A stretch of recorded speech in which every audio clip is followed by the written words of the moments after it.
Another way we can graph a quadratic is by using completing the square. In this situation, the 5 questions apply as well, but completing the square makes finding the vertex and axis of symmetry just that tiny bit easier. Our first part of our process is always, can we find which way up the parabola is? And we look at that leading term, both are positive, so that means for both equations it is concave up. The second step is identifying the Y-intercept. Since both are in expanded form, the Y-intercept is fairly reasonable to identify. So for question A, the Y-intercept is 5. And for question B, which I'm going to do in teal, the Y-intercept is -2. If we're using completing the square, the x-intercepts or zeros can be a tiny bit trickier. And factorising it can lead us there in some way. So let's complete the square to get this in a different format. Completing the square involves us using the identity a plus b all squared equals a squared plus 2ab plus b squared. I'm trying to find that term, which is essentially b over 2 squared. Doing that, we can separate this 5 term out to make 1 and 4, combining to make a total of 5. Here is our perfect square, so x plus 1 squared plus 4. And there's some good news here, because first of all, the negative part of this is our axis of symmetry.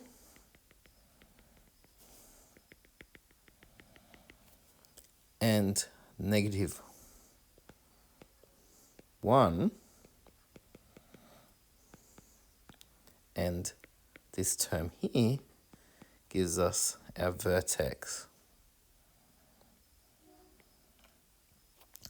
And the good thing about this is that it actually makes it really obvious that this has no zeros,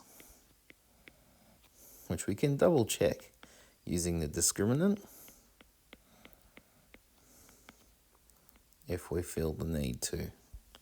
I'm just going to not skip that step. 2 squared minus 4 times 1 times 5 equals -16, which is less than 0. B, on the other hand, I have a feeling that that one might go through some zeros, and they're not particularly pleasant numbers either.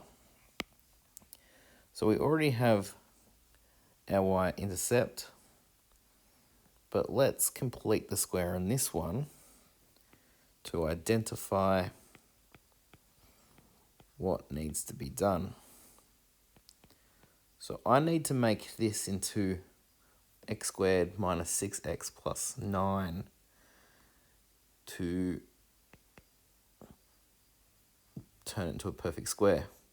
I already have this -2 value here, but I'll also have to subtract another 9 to offset this 9 I've added.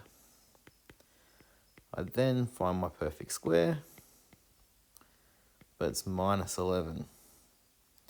So that tells me that I've got a axis of symmetry at x equals 3.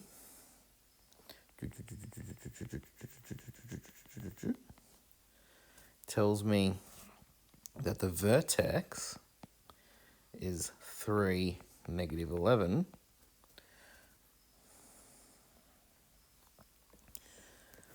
But to find the zeros, I need to find out when y equals 0, which will be when 11 equals x minus 3 all squared, which will be the square root of 11 x minus 3. So x will go through at 3 minus square root 11, and 3 plus square root of 11, even though I said the other way around. So let's find those points on the graph, which would be approximately 6 and a bit. And a negative a bit. Precise numbers will be better in your calculations, but I am doing this without a calculator by my side, mistakenly. And then we complete the parabola. That's going through 3 plus 11. That's going through there and there. It's probably not going through that spot. And that's at 3 minus root 11. And that's how you do that. Hopefully that helps. It's just about answering these 5 questions and each equation special way.